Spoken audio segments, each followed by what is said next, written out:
ये रचित के दो दो नाम कैसे आ रहे हैं इसमें? मैम मैं भी वही देख रहा था अभी। आपका नाम आपने किसी और को भी दिया है क्या आईडी? नहीं मैम। ओके, बाकी स्टूडेंट्स कहाँ हैं, बोलो उनको। नहीं मैम अब एक आ रहा है। ओके, उनको बोलो जल्दी ज्वाइन करो। मैम राहुल नहीं आएगा आज। हाँ राहुल नहीं आएगा, बाकी शिवम, तनेश, कपिल, बाकी भी स्टूडेंट्स हैं, वो कहाँ हैं?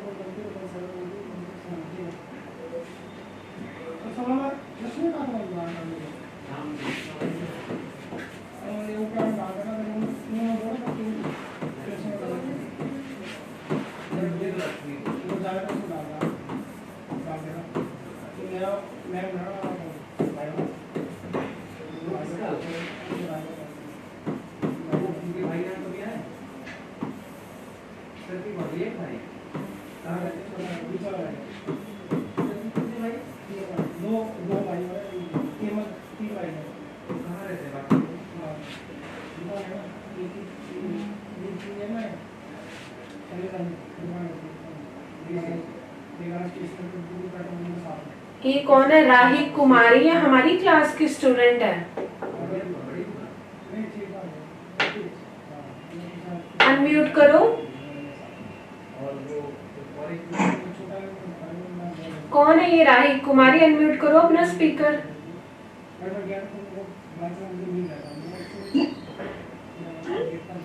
Yes ma'am. आप फर्स्ट ईयर के स्टूडेंट हो, जेएनएम फर्स्ट ईयर के? Yes ma'am. इतने टाइम से कहाँ थे आप?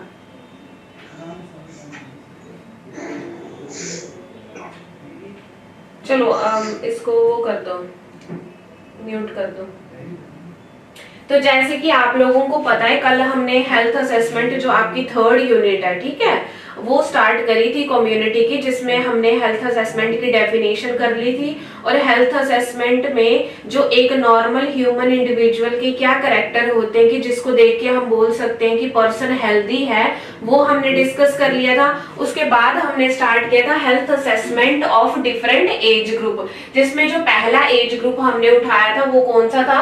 अंडर 5 चिल्ड्रन और प्री स्कूलर्स। तो उसमें आप लोगों को मैंने कुछ एज ग्रुप्स बताए थे, और उसमें जो फर्स्ट था वो हमने कंप्लीट कर लिया था, दैट इज ऑब्स्टेट्रिकल हिस्ट्री। ठीक है, आज हम सेकंड स्टार्ट करेंगे, तो हेडिंग दे दो उसके साथ ही जनरल फिजिकल एग्जामिनेशन।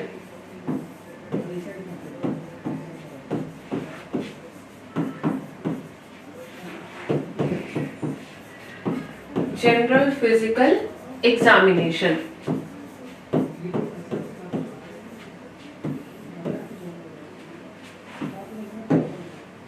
ठीक है, तो आप लोगों को पता है, जो भी ऑफलाइन वाले स्टूडेंट हैं, आप लोगों ने तो लेट ज्वाइन किया है, ठीक है। जो ऑनलाइन वाले हैं, तो मैंने असेसमेंट का एक अलग से यूनिट करवाया था फंडामेंटल में, उसमें मैंने आप लोगों को सब कुछ बताया था, असेसमेंट कैसे कैसे करनी है, कौन कौन से स्टेप्स हैं। तो पहले जब भी हमने किसी भी बच्चे की या फिर अंडर 5 चिल्ड्रन की प्री स्कूलर की हेल्थ असेस करनी है, तो उसमें आप लोग पहले ही पढ़ चुके हो। सबसे पहले हम ऑब्स्टेट्रिकल हिस्ट्री कलेक्ट करेंगे, ठीक है, उसकी हेल्थ को असेस करने के लिए। उसके बाद जो नंबर 2 पे है, that is general physical examination. General physical examination का मतलब क्या होता है कि आपने बच्चे की हेड टू टो एग्जामिनेशन करनी है, जिसमें आप न्यूरोलॉजिकल एग्जामिनेशन भी करोगे, हेड टू टो एग्जामिन करोगे, जैसे उसका हेड हो गया, उसकी आईज है, कलर कैसा है, हेयर की डिस्ट्रीब्यूशन कैसी है, ठीक है, उसके लिप्स में कोई डिफेक्ट तो नहीं है, उसकी नेक कैसी है, फैट पैड्स तो नहीं इकट्ठा बॉडी में, फिर उसकी जो बॉडी की मूवमेंट्स है वो कैसी है।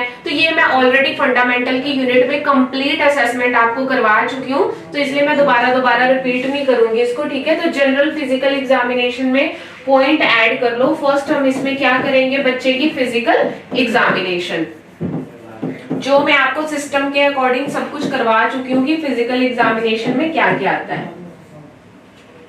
फिजिकल एग्जामिनेशन और head to toe examination,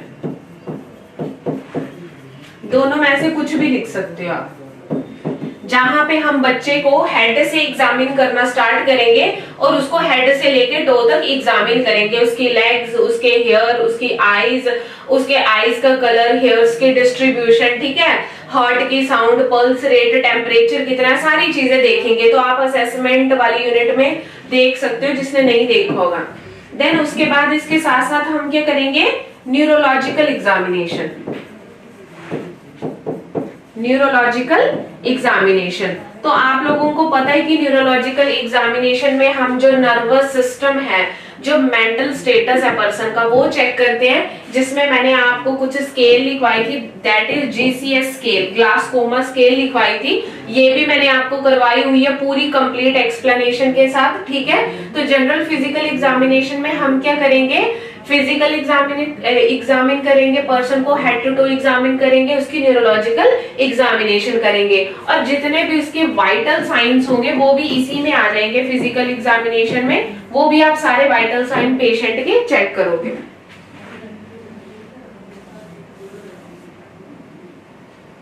and इसके साथ साथ आप जनरल अपीयरेंस देखोगे पेशेंट की।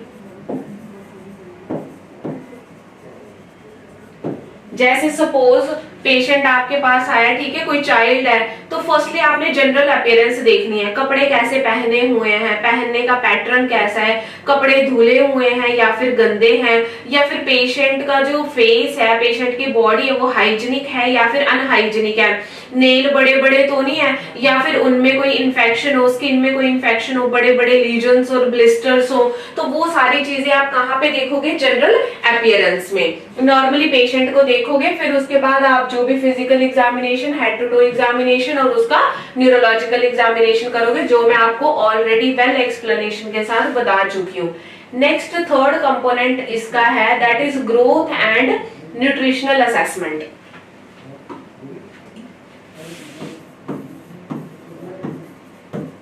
Growth and nutritional assessment.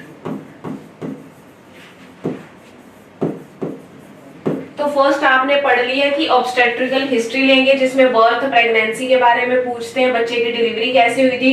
दूसरा हमने जनरल फिजिकल एग्जामिनेशन करनी है, और जो तीसरा हमारे पास कंपोनेंट है वो क्या है, ग्रोथ एंड न्यूट्रिशनल असेसमेंट। हमने बच्चे की ग्रोथ देखनी है, ग्रोथ कैसी है बॉडी की, और उसका जो न्यूट्रिशनल असेसमेंट है वो कैसा है। तो ग्रोथ मुझे कौन बताएगा, ग्रोथ क्या होता है, ये भी मैं आपको चैप्टर करवा चुकी हूँ साइकोलॉजी सोशियोलॉजी में, सेकंड यूनिट में।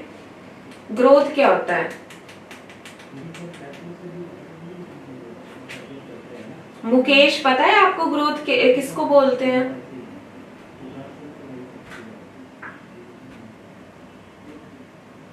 किसी को नहीं पता? तो देखो दो टर्म्स यूज होती हैं, ठीक है, आप लोगों ने नहीं देखा होगा, आप लोग प्लीज एक बार जाके जो प्रीवियस चैप्टर्स हुए हैं उनको देख लेना। Growth and development. ग्रोथ का मतलब होता है ऐसी चीज जिसको हम मेजर कर सकते हैं, इसलिए हम ग्रोथ को बोलते हैं क्वांटिटेटिव।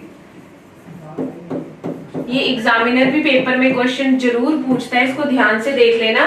ग्रोथ का मतलब होता है क्वांटिटेटिव मेजरमेंट। क्वांटिटेटिव का मतलब है जिस चीज को हम इजीली मेजर कर सकते हैं नंबर्स में, मेजर इन न्यूमेरिकल नंबर्स,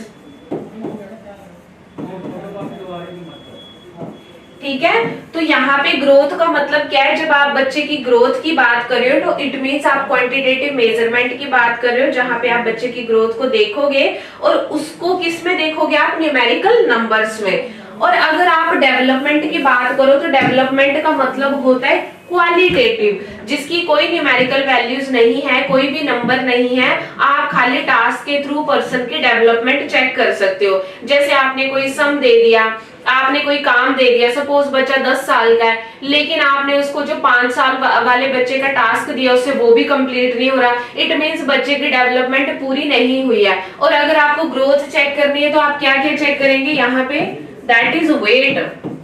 अब वेट को आप वेइंग मशीन में देख सकते हो और इसका जो न्यूमेरिकल नंबर आएगा तो इजीली आप पेशेंट का वेट चेक कर सकते हो, क्योंकि ये ग्रोथ जो है वो क्वांटिटेटिव है, जिसको हम न्यूमेरिकल वैल्यूज में देख सकते हैं। तो फर्स्ट आप जो ग्रोथ चेक करने के लिए जो चीज चेक करोगे वो क्या है, वेट ऑफ द पेशेंट, जो भी बच्चा होगा।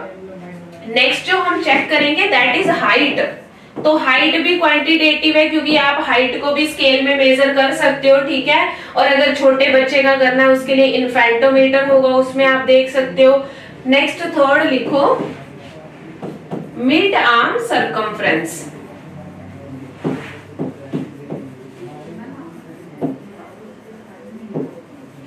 जो बच्चे की मिड आर्म का सरकमफ्रेंस होगा वो आप मेजर करोगे, ठीक है। उसका वेट क्या है, उसकी हाइट क्या है, उसको मेजर करोगे तो ये चीजें आपकी आएंगी ग्रोथ में। इसके साथ आप और क्या चेक कर सकते हो, head circumference, head circumference and chest circumference.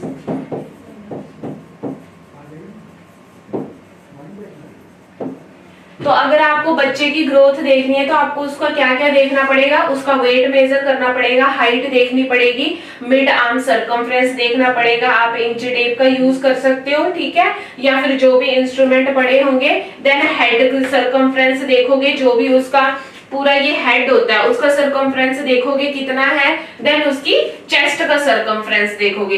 अब आपको कैसे पता चलेगा कि भाई ये नॉर्मल है एबनॉर्मल है, तो इसकी एक आप रीडिंग लिख लो। जो नॉर्मल वेट होता है बच्चे का न्यूबॉर्न का वो कितना होता है, 2.5 केजी से 3 केजी। तो जब बच्चा पैदा होगा अगर उसका 2.5 केजी से 3 केजी तक वेट है, इट मींस जो बच्चा है उसका वेट नॉर्मल है। अगर 2.5 से कम होगा इट मींस जो चाइल्ड है वो अंडर वेट है, और अगर 3 से ऊपर होगा तो वो ओवर वेट होगा। तो ये वैल्यूज आपको पेपर में भी पूछी जा सकती है और इसको नोट डाउन कर लो। नेक्स्ट लिखो हाइट। जो बच्चे की हाइट होगी बाय बर्थ वो कितनी होगी, 50 सेंटीमीटर। ये मैं आपको नॉर्मल रेंज बता रही हूँ। जब बच्चा पैदा होगा उसका वेट कितना होगा, 2.5 केजी से 3 केजी। जो उसकी हाइट होगी वो कितनी होगी, 50 सेंटीमीटर। देन लिखो आर्म सरकमफ्रेंस।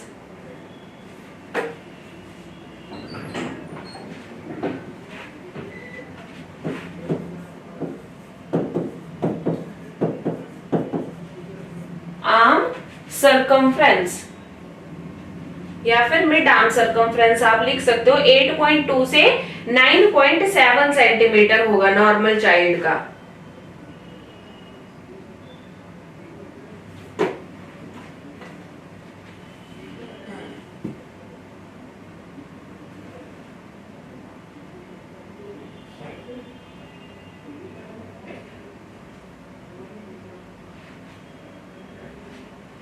देन लिखो head circumference that is 35 centimetre, ठीक है।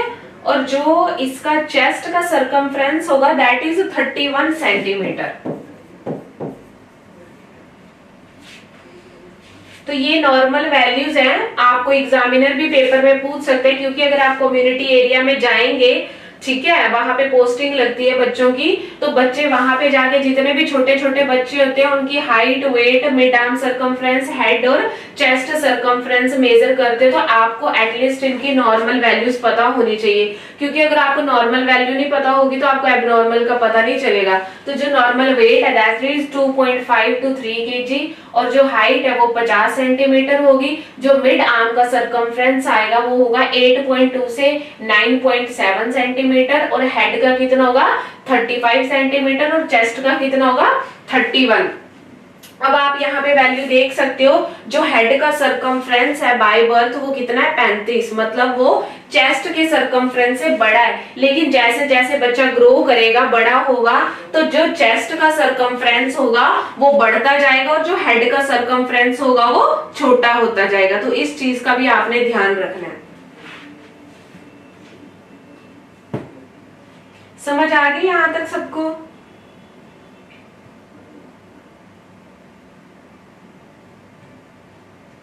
Yes ma'am. अब यहाँ पे मैं आपको नॉर्मल रेंजेस लिखवा देती हूँ, वो आप लिख लो यहाँ पे।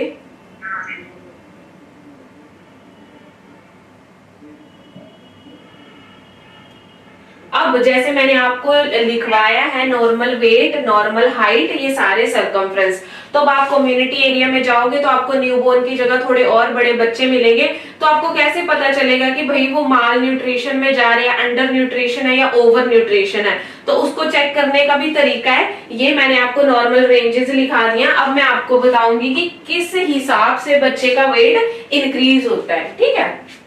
तो यहाँ पे हेडिंग डाल लो एज की, ऐसे टेबल बना लो, और यहाँ पे हेडिंग डाल लो वेट की। ये बहुत इंपॉर्टेंट है, एग्जामिनर पीडियाट्रिक कम्युनिटी में पूछेगा ही पूछेगा आपसे, चाहे आपका प्रैक्टिकल होगा, चाहे आपका वाइवा होगा, और इवन पेपर में भी आएगा। तो यहाँ पे लिख लो एट बर्थ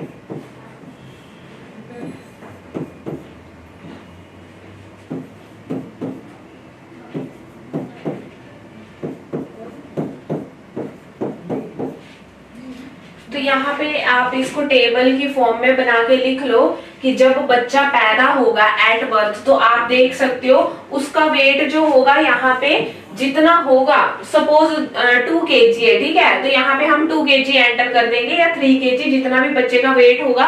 अब सपोज बर्थ के टाइम उसका 2 kg वेट था, तो जब वो 5 महीने का होगा तो वो क्या हो जाएगा, 2 से मल्टीप्लाई कर दो, डबल हो जाएगा।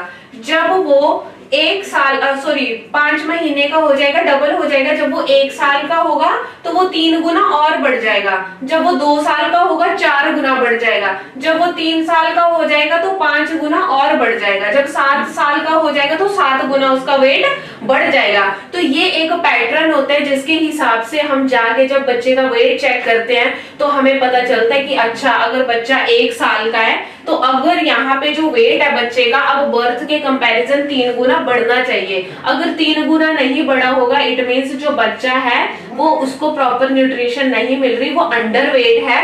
और अगर 3 गुना की ज्यादा जगह यहाँ पे 4 गुना ज्यादा और बढ़ गया होगा, इट मीन्स पेशेंट जो है वो ओबीज के चांसेस ज्यादा हैं, ओबेसिटी के चांसेस है, क्योंकि यहाँ पे 3 गुना बढ़ना चाहिए था।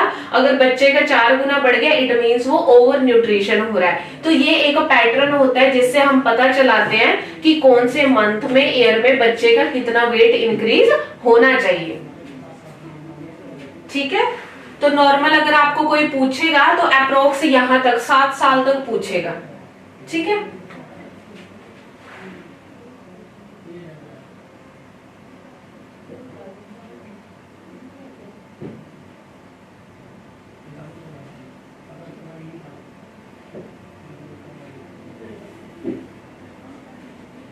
यहां तक क्लियर है सबको? किरण, मुकेश? यस मैम, क्लियर है। कोई डाउट तो नहीं इसमें? ये समझ आ गया आप लोगों को वेट कैसे बढ़ रहा है? रचित, क्या मैम? वेट कैसे बढ़ रहा है पता चल गया ना? जब वो बाय बर्थ होगा तो सेम वेट, 5 महीने का होगा तो 2 गुना बढ़ जाएगा, 1 साल का होगा 3 गुना बढ़ जाएगा, 2 साल में 4 गुना बढ़ना चाहिए। तो अगर इसके हिसाब से आप पता लगा सकते हो बच्चा ओवर न्यूट्रिशन है या फिर अंडर न्यूट्रिशन है। Yes ma'am. ठीक है,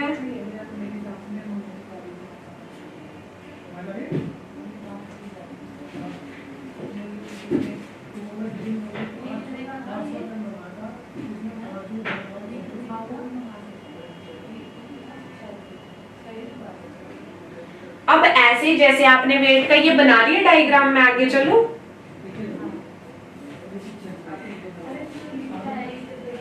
डायग्राम बना लिया आप लोगों ने?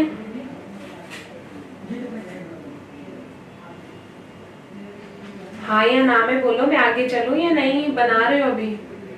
Yes ma'am, yes ma'am, yes ma'am. Okay, तो अब जैसे हमने वेट का पढ़ा, ऐसे हम अब लेंथ का देखेंगे, ठीक है।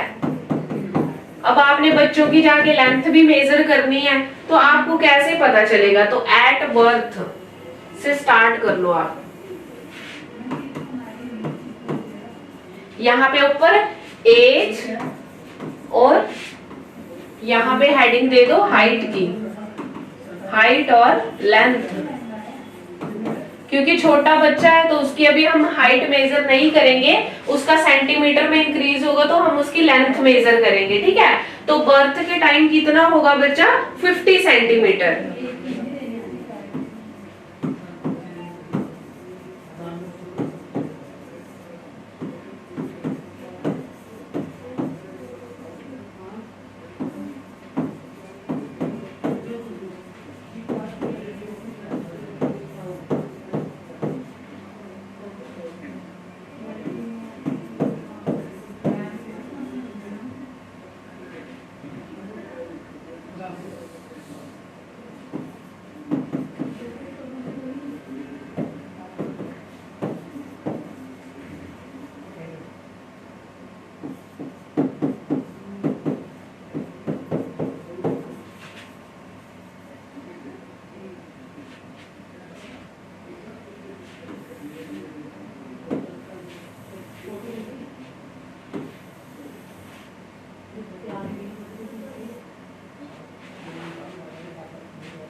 तो यहाँ पे अब जो लेंथ है उसकी हम बात करेंगे। ऊपर हेडिंग दे दो एज, ऊपर दे दो लेंथ और हाइट।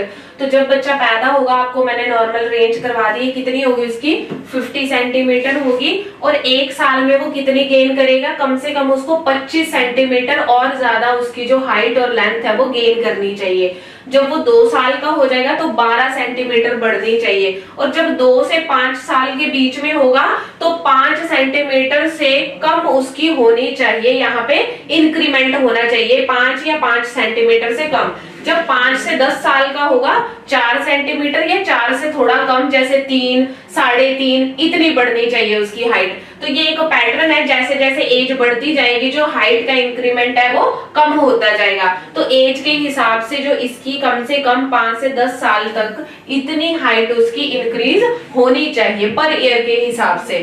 और अगर सपोज बच्चा पैदा हुआ था 50 सेंटीमीटर का था, लेकिन अब 2 से 5 साल का हो गया, लेकिन उसकी दोबारा बताने। देखो जैसे आपने वेट में, 1 मिनट म्यूट करो अपना स्पीकर। जैसे आपने वेट मेजरमेंट का देखा, वैसे ही अब यहाँ पे जो बच्चे की लेंथ कितने साल में कितनी बढ़नी चाहिए, इंक्रीमेंट कितना होना चाहिए उसके बारे में बताया। तो इन्होंने बोला जब बच्चा पैदा होता है तो उसका कितना होता है नॉर्मल रेंज? 50 सेंटीमीटर की लेंथ का होता है बच्चा, ठीक है। और जब 1 साल का हो जाएगा तो वो कितनी लेंथ और गेन कर लेगा? 25 सेंटीमीटर। जब वो 2 साल का हो जाएगा तो एटलीस्ट उसको और कितनी गेन करनी पड़ेगी? 12 सेंटीमीटर। जिस हिसाब से वो बढ़ता जाता है वैसे ही जो लेंथ है उसकी वो इंक्रीज होती जाती है, ठीक है। जब बहुत छोटा होता है तो लेंथ की इंक्रीमेंट जल्दी जल्दी होती है। जब वो बहुत ज्यादा जैसे 5 से 10 साल का हो गया तो इंक्रीमेंट जो होगी वो धीरे धीरे स्लो होगी। जैसे आप देख सकते हो 1 साल में वो कितनी गेन कर लेगा? 25 सेंटीमीटर। अब सपोज आपने एक बच्चा देखा 1 साल का, उसका था तो 50 सेंटीमीटर जब वो पैदा हुआ, तो 50 और 25 कितने हो गए? 75 सेंटीमीटर। लेकिन जब आपने मेजर किया तो यहाँ पे उसकी 1 साल में कितनी हाइट बढ़ी थी? Length 60 centimetre. तो आपको पता चल जाएगा कि भाई यहाँ पे तो इसकी 75 होनी चाहिए थी, क्योंकि एटलीस्ट 1 साल में बच्चे की कितनी लेंथ बढ़ती है? 25 सेंटीमीटर। लेकिन बच्चे की आई 60, तो आपको पता चल जाएगा कि बच्चे की ग्रोथ नहीं हो रही, बच्चे को न्यूट्रिएंट नहीं मिल रहे, ठीक है। नेक्स्ट क्या है गेन ड्यूरिंग सेकेंड ईयर, जब वो 2 साल का हो जाएगा तो एटलीस्ट उसकी कितनी लेंथ बढ़नी चाहिए, कम से कम 12 सेंटीमीटर और ऐड होनी चाहिए उसकी लेंथ, ठीक है। जब 2 से 5 साल का हो जाएगा कम से कम 5 या 5 से कम जैसे 4, 3, 2, 1 इतनी सेंटीमीटर बढ़नी चाहिए उसकी हाइट। देन जब 5 से 10 साल का होगा तो कम से कम 4 या 4 से कम जैसे 2-3 सेंटीमीटर इतनी उसकी हाइट बढ़नी चाहिए। क्लियर है आप लोगों को? ये आप लोगों को लर्न करना पड़ेगा, प्रॉपर टर्म्स हैं, क्योंकि आपको एग्जामिनर बिल्कुल डिट्टो पूछेगा 1 साल में बताओ कितनी बढ़ती है, तो तुम्हें एग्जैक्ट बताना पड़ेगा 25 सेंटीमीटर। 2 से 5 साल बताओ कितनी और ऐड हो जाती है लेंथ, तो आप बोलोगे less than 5 centimetre, less than 4 centimetre. तो ये आपको एग्जैक्ट वैल्यूज लर्न करनी पड़ेंगी, आप इनको चेंज नहीं कर सकते।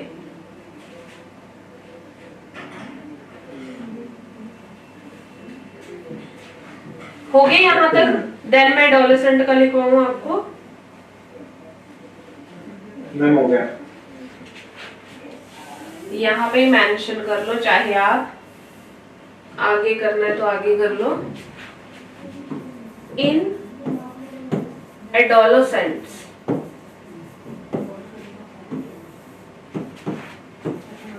8 centimetre per year in girls और 10 centimetre per year in boys. तो ये बोल रहे हैं अगर हम एडोलेसेंट बच्चों की बात करें, ठीक है, जो एडोलेसेंट चाइल्ड होते हैं तो उनमें क्या होगा, पर ईयर के हिसाब से 1 साल में अगर हम लड़कियों की बात करें तो उनकी हाइट कितनी बढ़नी चाहिए, 8 सेंटीमीटर और बढ़नी चाहिए, जैसे जैसे वो पर ईयर के हिसाब से ग्रो करेंगी। और जो लड़के हैं उनकी कितनी बढ़ती है, 10 सेंटीमीटर। 1 साल में कम से कम उनकी 10 सेंटीमीटर हाइट बढ़नी चाहिए। और अगर नहीं बढ़ी इट मीन्स उनकी जो ग्रोथ है वो स्टॉप हो गई, उनको न्यूट्रिशन नहीं मिल रहे या तो किसी वजह से ग्रोथ नहीं हो रही, ठीक है। तो आपको इससे एस्टिमेशन लग जाएगा कि जो बच्चा है वो अंडर न्यूट्रिशन है या फिर ओवर न्यूट्रिशन है, या तो उसकी ग्रोथ हो रही है या फिर नहीं हो रही है।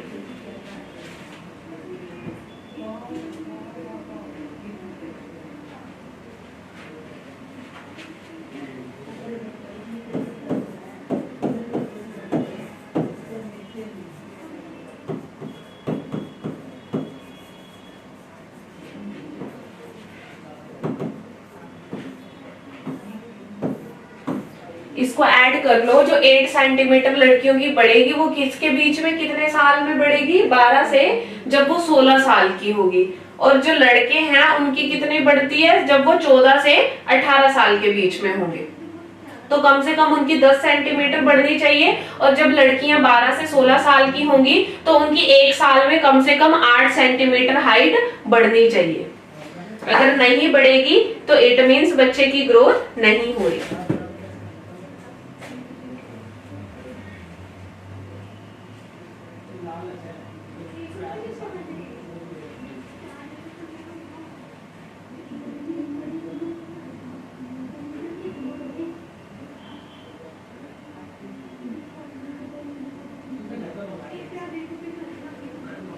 हो गए यहां तक? क्लियर है? किरण, राखी, मुकेश, मैम यहाँ पे क्या लिखे हैं, 12 से 16 क्या है? Years during 12 to 16 years, during 12 to 16 years. वहां पे जगह कम थी इसलिए मैंने थोड़ा ऐसे लिखा। ये है ड्यूरिंग 12 to 16 ईयर्स गर्ल्स में, और बॉयज में एज कितनी है, 14 से 18 साल।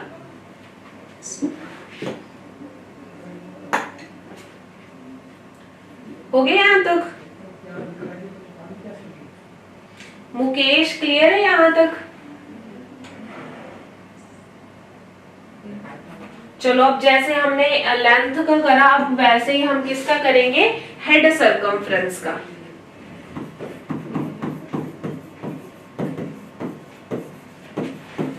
Expected head circumference.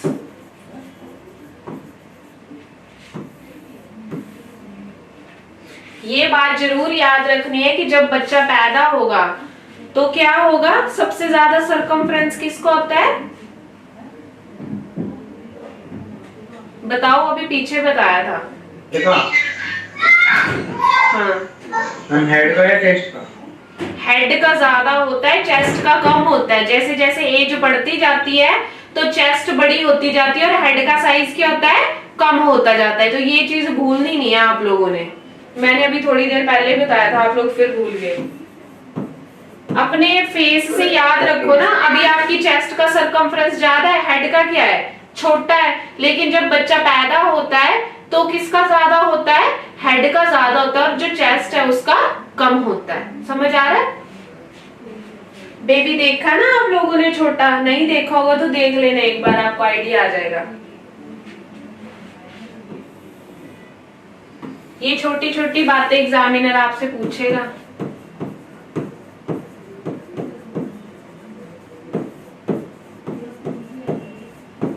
अब हेडिंग दे दो एज और यहाँ पे head circumference.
This is about your head circumference. जब आप बच्चे का, जब वो पैदा होगा तो उसका हेड सरकमफ्रेंस कितना होगा, 34 से 35 सेंटीमीटर। जब 2 महीने का हो जाएगा कितना होना चाहिए, 38।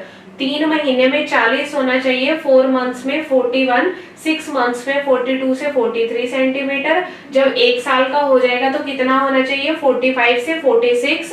2 साल का हो जाएगा तो 47 से 48 सेंटीमीटर, और 5 साल का होगा तो कितना होना चाहिए, 50 टू 51 सेंटीमीटर। और अगर इतना नहीं होगा तो इट मीन्स बच्चे की ग्रोथ नहीं हो रही। बाकी चाहे आप चीजें याद रखो ना रखो, लेकिन पेपर में नॉर्मल रेंज आपसे एग्जामिनर जरूर पूछेगा। और यहाँ बीच में से भी पूछ सकता है कि बताओ 4 महीने में कितना ज्यादा बढ़ेगा, कितना कम होगा, तो वो आपको पता होना चाहिए।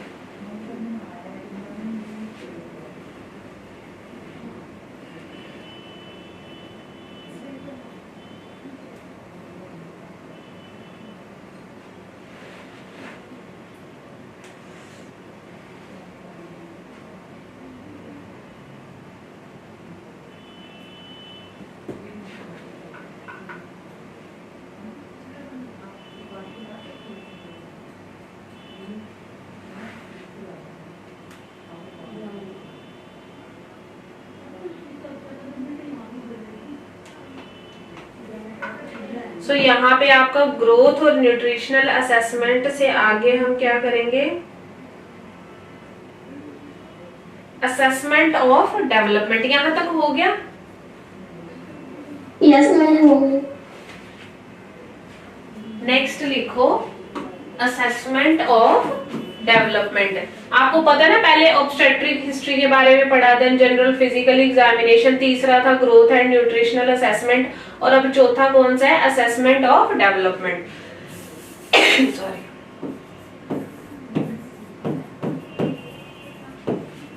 Assessment of development.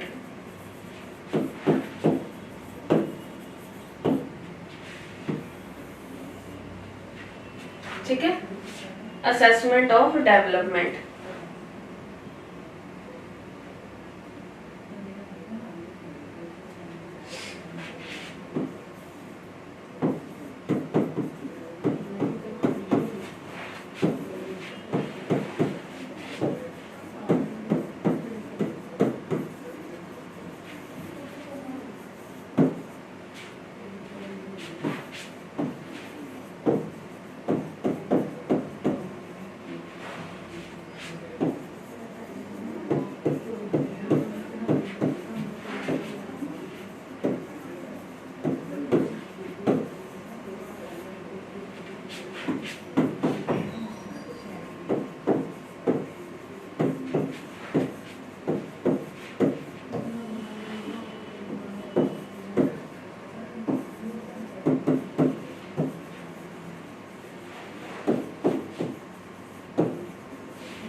तो नेक्स्ट है हमारा असेसमेंट ऑफ डेवलपमेंट। ग्रोथ देख ली, अब हमें क्या देखना है, बच्चे की डेवलपमेंट। तो डेवलपमेंट का मतलब है हम बच्चे की क्या चेक करेंगे यहाँ पे, मोटर डेवलपमेंट। मोटर का मतलब क्या होता है, मसल एक्टिविटी, जैसे हाथ की ग्रिप बनाना, पेन को पकड़ना, रन करना, वॉक करना, क्रॉल करना, क्लाइंब करना, ये सारी चीजें हम देखेंगे मोटर में। उसके बाद है लैंग्वेज, बच्चा कैसे वर्ड्स को बोलता है, ऐसे लैंग्वेज में बोल रहा है जो इजीली क्लियर है, या फिर बच्चा जो वर्ड्स बोलता है वो समझ नहीं आता, जैसे वो हिंदी बोलता है, इंग्लिश बोलता है, तो उसमें आप वर्ड्स, उसकी प्रोनाउंसिएशन, उसकी वोकैबुलरी को चेक कर सकते हो, ठीक है, छोटे बच्चों की। तो नेक्स्ट क्या है, कोग्निटिव एबिलिटीज। कोग्निटिव का मतलब क्या होता है, related to your intellectual function, जैसे कि लैंग्वेज हो गया, मेमोरी होगी, रीजनिंग करना, किसी चीज को याद रखना और रिस्पॉन्स देना, वो सारी की सारी चीजें, उसके इमोशन हो गए, वो सारी आप कोग्निटिव में चेक करोगे। और यहाँ पे ये जो चीजें आप चेक करोगे बीइंग अ नर्स, उसको आप किसके साथ कंपेयर करोगे, नॉर्मल माइलस्टोन डेवलपमेंट।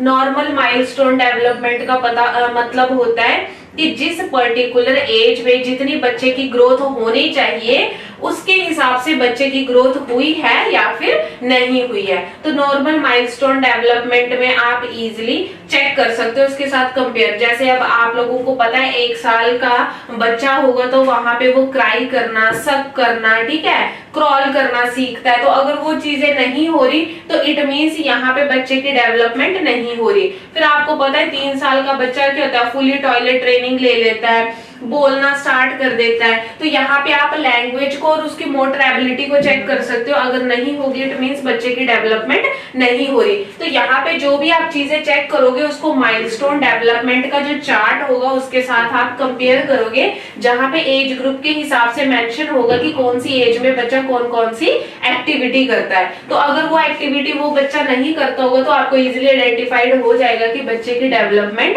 नहीं हो रही।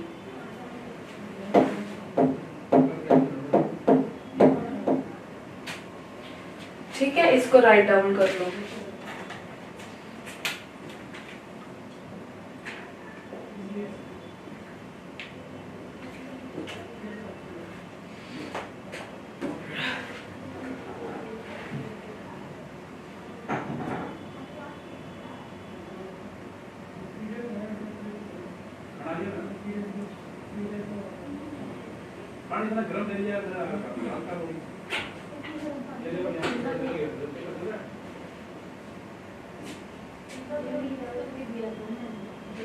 किरण आपकी आवाज नहीं आ रही, अनम्यूट करो। क्या क्लियर नहीं हो रहा, आपने मैसेज किया ग्रुप में। अपना माइक अनम्यूट करो किरण, सुनाई कैसे देगा।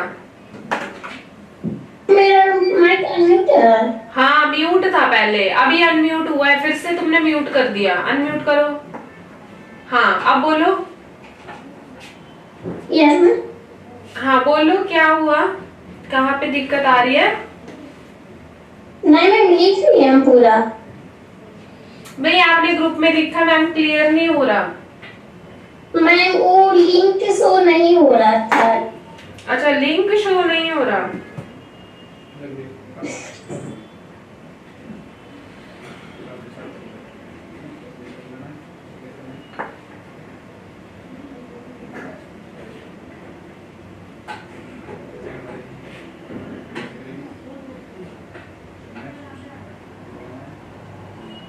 मतलब आपका मुकेश और किरण एक ही है।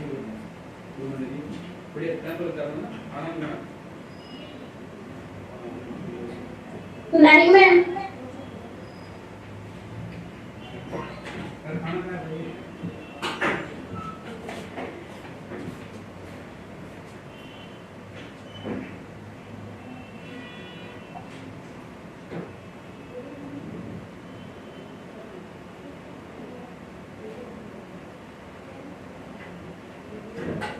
मुझे समझ नहीं आ रहा किरण, यहाँ पे किरण और मुकेश दो बच्चे हैं, अब ये एक ही है दो है, मेरे को सब आपका मैसेज क्लियर नहीं हो रहा।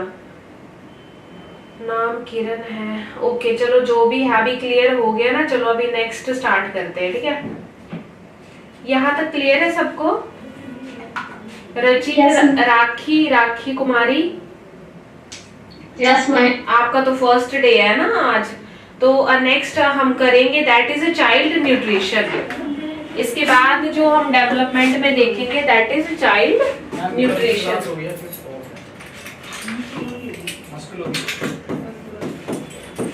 चाइल्ड न्यूट्रिशन, ठीक है। चाइल्ड न्यूट्रिशन से क्या समझते हो आप लोग?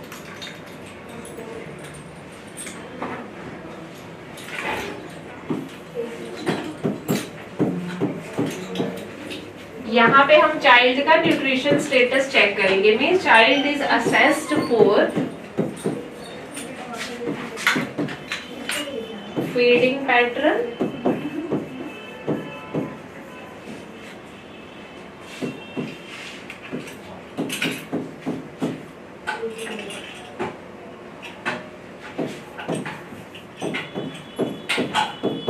टाइप ऑफ फीड,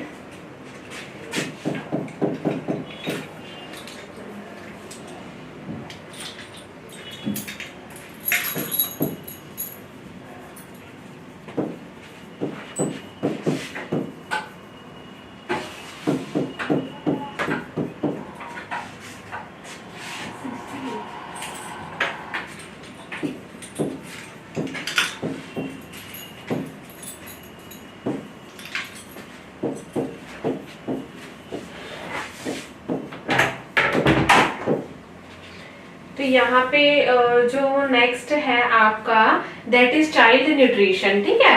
अंडर 5 बच्चे तो आपको पता है उसकी न्यूट्रिशन हम कैसे देखेंगे, उसके फीडिंग पैटर्न से, कि फीडिंग पैटर्न का मतलब क्या है कि मदर उसको दूध पिला रही है तो कौन सा दूध पिला रही है, गाय का, भैंस का, या फिर अपना दूध पिला रही है, या फिर कोई और मदर है, ठीक है, सरोगेट मदर जो उसको फीड कर रही है, उसका फीडिंग पैटर्न क्या है वो देखोगे। देन कौन से टाइप की फीड है, ठीक है, उसको कौन से टाइप की फीड दी जा रही है यहाँ पे वो चेक करोगे, चाहे कौन सा मिल्क है, अगर मिल्क के अलावा कोई एक्स्ट्रा सप्लीमेंट दिए जा रहे हैं, ठीक है, आपको पता है ना वो पैकेट में आजकल सारी चीजें बन के आती है जहाँ पे प्रॉपर जितना बच्चे को न्यूट्रिएंट चाहिए होते हैं वो उसमें बाहर कंपोजिशन में मेंशन किया होता है, और जिस हिसाब से बच्चे को फीड की रिक्वायरमेंट होती है उसकी मदर उस हिसाब से उसको फीड करती है। तो यहाँ पे कौन से टाइप की फीड है कि मदर खुद फीड करवा रही है, ब्रेस्ट फीड, या फिर आउटर फीड करवाया जा रहा है उसको, या फिर टोटल पेरेंटल न्यूट्रिशन दिया जा रहा है, जो बाहर से एक्स्ट्रा सप्लीमेंट होते हैं बड़े बड़े पैकेट्स में, ठीक है, उनको बच्चे को घोल के पिलाया जा रहा है। कौन से टाइप की फीड है, उसका पैटर्न क्या है वो देखोगे आप। देन क्या है फ्रीक्वेंसी, कि दिन में उस बच्चे को कितनी बार फीड दी जा रही है, 1 बार, 2 बार, या फिर पूरे दिन में 4 बार दी जा रही है, पूरे दिन में 10 बार दी जा रही है, तो वो फ्रीक्वेंसी आप चेक करोगे। Then taking any solid feed और नॉट, या फिर वो बच्चा इसके साथ साथ कोई सॉलिड फूड ले रहा है, जैसे साथ में बिस्किट भी खा रहा है, ठीक है, या फिर ऐसे फूड जैसे कि थोड़ा सा खिचड़ी भी ले रहा होगा, साथ में दलिया खा रहा है, तो ऐसी चीजें भी आप पूछ सकते हो कि बच्चा फीड के अलावा कोई सॉलिड मटेरियल कंज्यूम कर रहा है या फिर नहीं कर रहा है, जैसे कोई फ्रूट हो गया, ठीक है, कोई बिस्किट हो गया, या फिर चावल हो गए, या फिर कोई भी ऐसी चीज जो सॉलिड फूड में हम कंसीडर करते हैं। तो ये सारी चीजें आप जो मदर होगी बच्चे की उससे पूछोगे।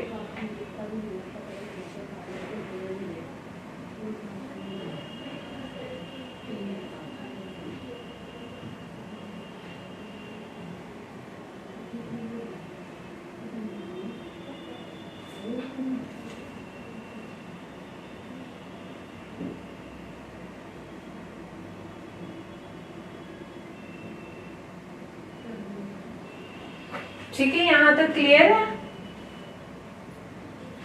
यहाँ पे अगर आपको मेंशन करना है तो यहाँ पे आप मेंशन भी कर लो, जैसे एग्जाम्पल बिस्किट्स,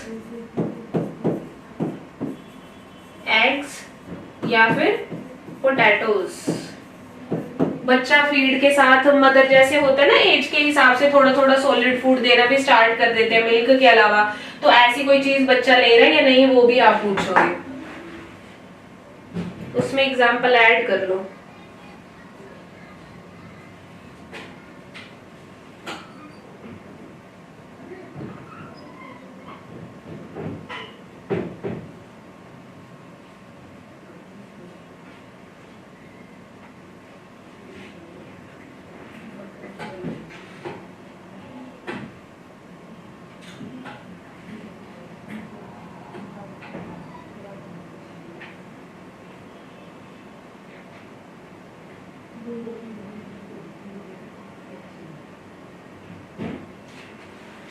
क्लियर है यहाँ तक? चाइल्ड न्यूट्रिशन में आप क्या क्या पूछोगे, उसका पैटर्न, कैसे दूध ले रहा है, ब्रेस्ट फीड कर रहा है, ठीक है, या फिर बॉटल फीड कर रहा है, कोई सरोगेट मदर है, कैसे कौन से पैटर्न से पिलाई जा रही है, देन टाइप कौन सी है फीड की, कि उसको मिल्क कौन सा दिया जा रहा है वो देखोगे, या फिर कोई अदर फीड है तो वो कौन से टाइप की फीड है वो चेक करोगे आप, फ्रीक्वेंसी कितनी बार वो ले रहा है, देन कोई सॉलिड सब्सटेंस तो नहीं ऐड हो रहा उसकी फीड में, ये भी सारा आप बच्चे की जो मदर है उससे पूछोगे। देन अब हम चेक करेंगे इम्यूनाइजेशन स्टेटस। नेक्स्ट कंपोनेंट जो है आपका that is immunization status.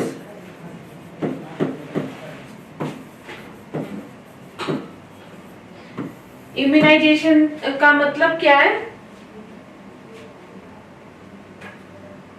Immunisation status का क्या मतलब है? मैम, रोगों से लड़ने की क्षमता, इम्यून सिस्टम। यहाँ पे इम्यूनाइजेशन स्टेटस का मतलब है कि जो बच्चा, हाँ, जो पैदा होते ही जो बच्चे को इम्यूनाइजेशन दी जाती है, जैसे 1 साल में कौन सी वैक्सीन लगानी है, 2 साल में वो उसका चार्ट बना होता है, ठीक है, जो मदर के पास होता है, तो वो भी हमने चेक करना है, क्योंकि अगर बच्चे को इम्यूनाइजेशन नहीं हुई होगी तो इट मीन्स बच्चे को बीमारी होने के चांसेस है, या फिर हो सकता है उसका इम्यून सिस्टम वीक हो, और अगर उसकी कंप्लीट होगी इट मीन्स जो बच्चा है उसकी अच्छे से डेवलपमेंट होगी, क्योंकि उसका जो इम्यूनाइजेशन स्टेटस है, शेड्यूल है, वो बिल्कुल कंप्लीट है, तो बच्चे को कोई खतरा नहीं होगा। इसलिए उसको पूछना जरूरी है कि आपका इम्यूनाइजेशन स्टेटस कंप्लीट है या फिर नहीं है।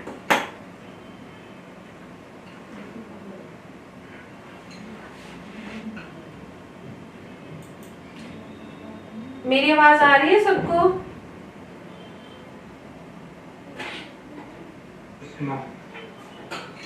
एकदम से शट डाउन हो गया था ये, तो इसमें लिख लो आप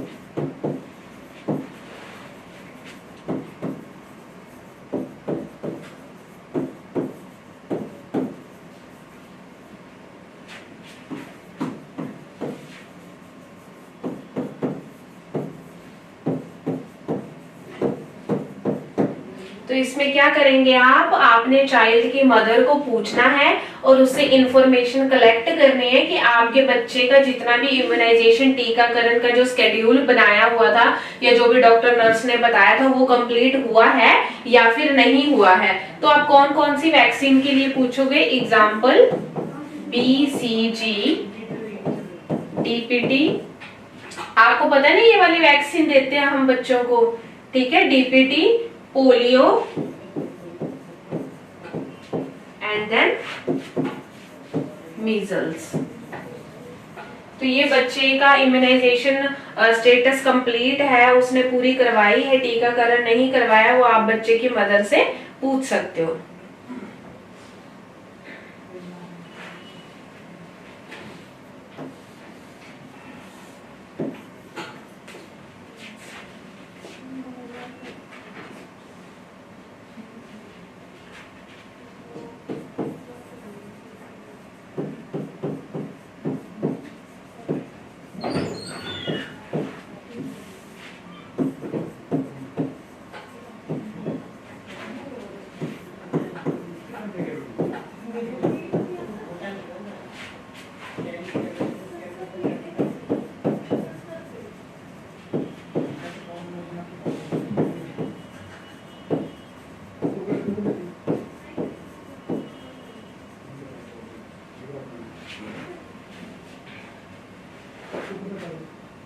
ठीक है। तो BCG का मतलब क्या है, फुल फॉर्म आपको पेपर में भी आ सकती है, बैसिलिक यूरिन, TE भी लिख लेना इसके आगे, बैसिलिक यूरिन, ठीक है। और जो DPT है that is diphtheria, pertussis and tetanus. तीनों को कंबाइन चीजों को मिला के ये एक वैक्सीन बनाते हैं जिसका नाम क्या है, DPT, ठीक है। तो आप मदर की, जो मदर होगी बच्चे की, उससे पूछोगे कि भाई टीकाकरण करवाया है, कंप्लीट है, कहीं कोई डोज मिस तो नहीं है बच्चे की, तो आपको उससे पता चल जाएगा कि पेशेंट जो है वो हेल्दी है नहीं है, या फिर उसको चांसेस तो नहीं, क्योंकि अगर इनकम्प्लीट होगा तो ऑब्वियस ही बात है कि उसको चांसेस होंगे कि कल को बच्चे को क्या हो सकता है, कोई भी वायरल और बैक्टीरियल इन्फेक्शन हो सकता है।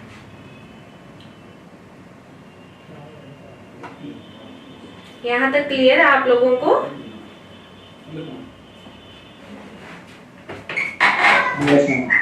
नेक्स्ट हेडिंग डाल लो, दैट इज मेडिकल एग्जामिनेशन।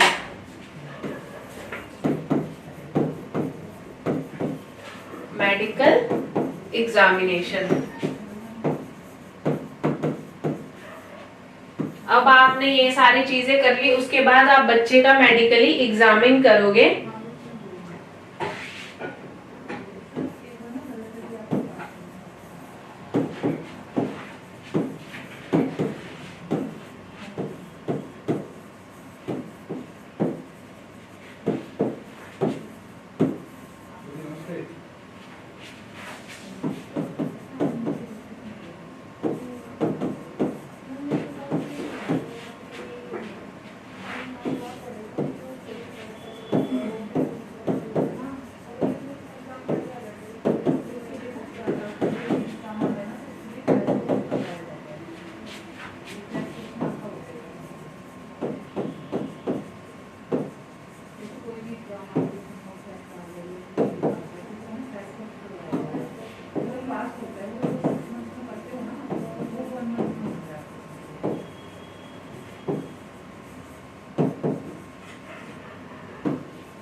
तो अब नेक्स्ट में क्या करोगे आप, बच्चे का मेडिकल एग्जामिनेशन चेक करोगे। मेडिकल एग्जामिनेशन में क्या करना है आपने, जितने भी बॉडी के सिस्टम है, मैंने खाली कुछ के एग्जांपल दिए हैं, आप लोगों को पता है सारे सिस्टम मैं आपको एनाटॉमी में करवा चुकी हूँ, ठीक है, कौन कौन से होते हैं। तो यहाँ पे आपने बच्चे के जितने भी बॉडी के सिस्टम है उनको क्या करना है, चेक करना है, सो दैट जो भी चाइल्ड हेल्थ नर्स होगी, सॉरी कम्युनिटी हेल्थ नर्स होगी, वो बच्चे के जितने भी सिस्टम है बॉडी के उनको चेक करेगी, सो दैट वो उसके हेल्थ स्टेटस को फाइंड आउट कर सके वेदर चाइल्ड इज हेल्दी और नॉट। और यहाँ पे जो मेन सिस्टम है वो कौन कौन से है, कार्डियोवैस्कुलर हार्ट से रिलेटेड, रेस्पिरेटरी आपका लंग सिस्टम, और दूसरा मस्कुलोस्केलेटल आपके मसल की एक्टिविटी, ठीक है, देन इंटेग्यूमेट्री पूरा स्किन का। तो ये सारे के सारे सिस्टम वो चेक करेगी। इसके अलावा जितने भी बॉडी के सिस्टम है वो सारे क्या करेगी, नर्स चेक करेगी कि वेदर जो बच्चा है वो हेल्दी है या फिर नहीं है।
हो गया यहाँ तक?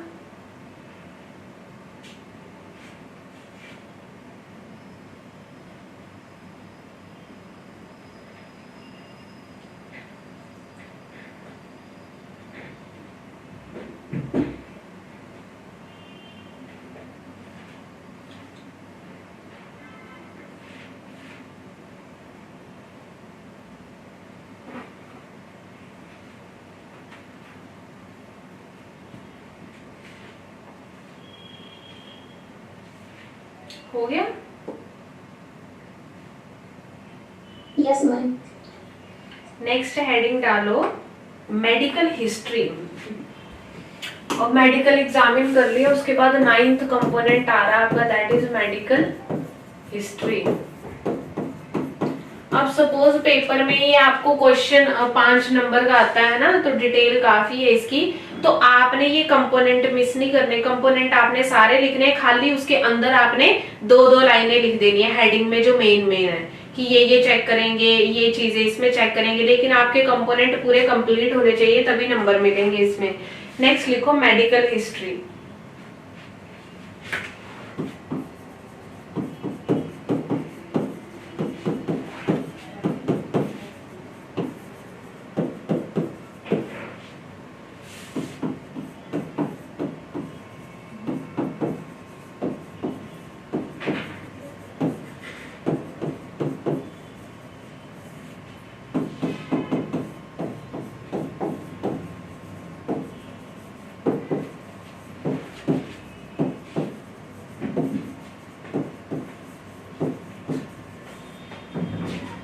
ठीक है, तो इसमें जो कम्युनिटी हेल्थ नर्स होगी वो बच्चे से कौन सी हिस्ट्री कलेक्ट करेगी, उससे या उसकी मदर से उसकी पास्ट की मेडिकल हिस्ट्री और प्रेजेंट की। पास्ट का मतलब क्या है कि उसको कौन कौन सी बीमारियां हुई है जब वो पैदा हुआ था, 1 साल का था, 2 साल का था, 3 साल का था, जैसे टाइफाइड हुआ है, डेंगू हुआ है बच्चे को कभी, ठीक है, तो वैसी हिस्ट्री आप कलेक्ट करोगे पास्ट वाली। देन कौन सी कलेक्ट करोगे, प्रेजेंट की, कि अभी बच्चे को कोई प्रॉब्लम तो नहीं है, जैसे फीवर आता हो, ठीक है, हेडेक होती हो, माइग्रेन की प्रॉब्लम है, या फिर उसको जॉन्डिस की प्रॉब्लम है, तो ऐसी अगर कोई हिस्ट्री होगी तो आप पास्ट प्लस प्रेजेंट दोनों उसकी माँ से कलेक्ट करोगे।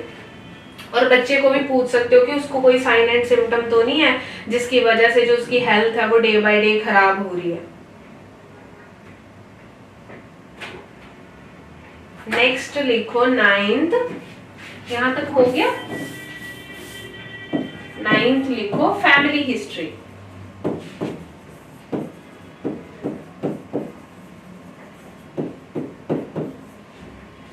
Family history.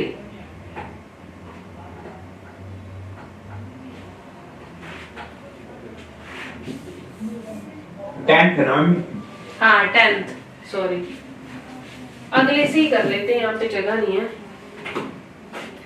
10th लिख लो फैमिली हिस्ट्री,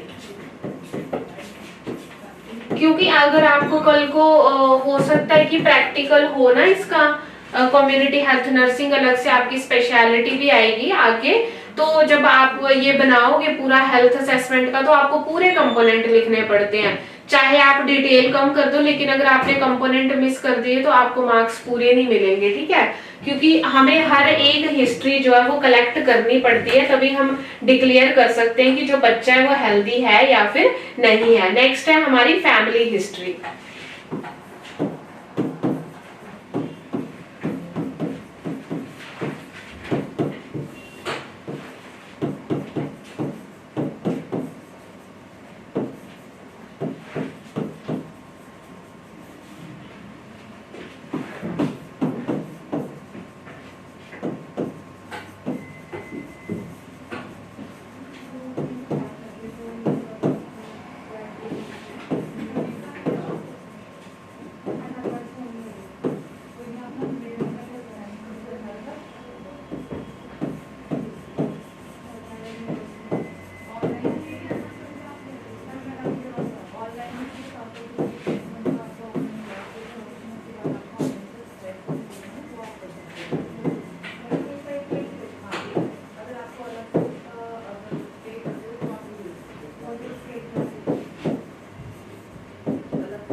नेक्स्ट है हमारा फैमिली हिस्ट्री। फैमिली हिस्ट्री में आप लोगों को भी पता है कि क्या पूछेंगे, यहाँ पे जो कम्युनिटी हेल्थ नर्स होगी, ठीक है, वो बच्चे के घर जाएगी और उसकी जो भी मदर और फैमिली होगी उनसे हिस्ट्री कलेक्ट करेगी। फैमिली के रिगार्डिंग कौन कौन सी हिस्ट्री करेगी, फैमिली साइज वो पूछेगी कि आपकी फैमिली में कितने लोग हैं, साइज कितना है, 10 लोग हैं, 20 लोग हैं, 5 लोग हैं, ठीक है, 2 लोग हैं। नेक्स्ट क्या है, टाइप ऑफ फैमिली, कौन से टाइप की। हमें एक बार पीछे वाली स्लाइड दिखाना एक बार।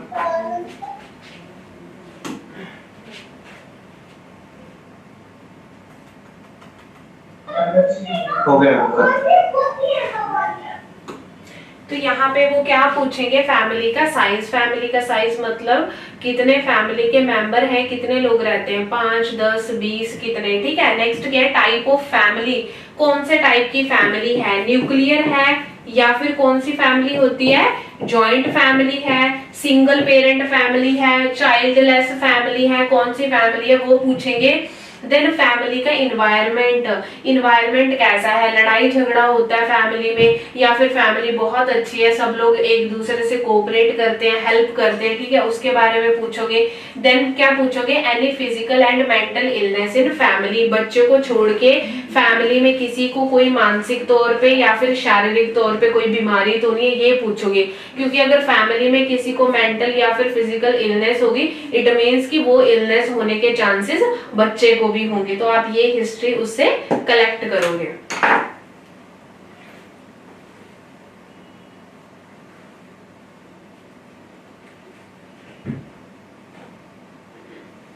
यहां तक क्लियर है, किसी को कोई डाउट। देन लास्ट कंपोनेंट बचा वो करेंगे। यहां तक सबको क्लियर है। Yes ma'am.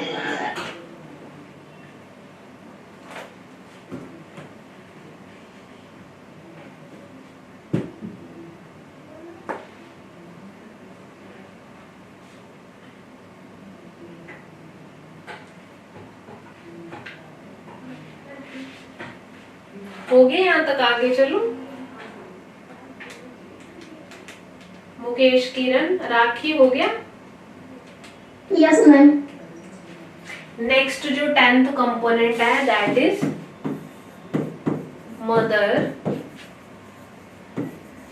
Attitude toward child. अब जो लास्ट कंपोनेंट है उसमें हम माँ का एटीट्यूड देखेंगे कि बच्चे की तरफ कैसा है, पॉजिटिव है, नेगेटिव है, वो बच्चे को लाइक करती है या नहीं करती है। एग्जाम्पल, पॉजिटिव एटीट्यूड और नेगेटिव।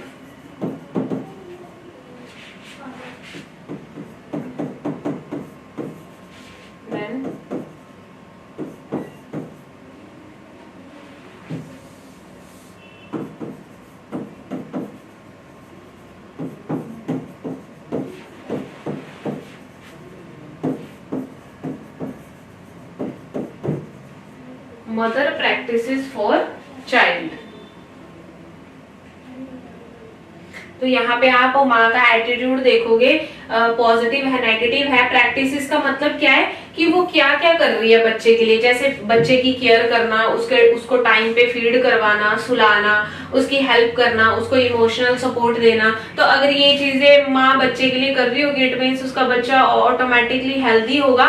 बट अगर माँ का जो बच्चे की तरफ एटीट्यूड है वो नेगेटिव है, वो उसकी केयर नहीं कर रही और जो उसकी प्रैक्टिसेस है वो भी कुछ खास नहीं है, अच्छी नहीं है, इट मीन्स वहां पे बच्चे को रिस्क हो सकता है कि उसको माल न्यूट्रिशन हो या फिर कोई भी फिजिकल और मेंटल इलनेस हो सकती है। क्योंकि जो मोस्ट इंपॉर्टेंट केयर गिवर है वो कौन होती है, बच्चे की माँ। तो अगर माँ ही उसकी केयर नहीं करेगी, कंसर्न नहीं दिखाएगी, उसको फीड नहीं करेगी, ठीक है, तो इट मीन्स बच्चे को यहाँ पे कोई भी डिजीज होने के चांसेस हो सकते हैं। एग्जाम्पल में लिख लो, फीडिंग, केयर, ग्रूमिंग,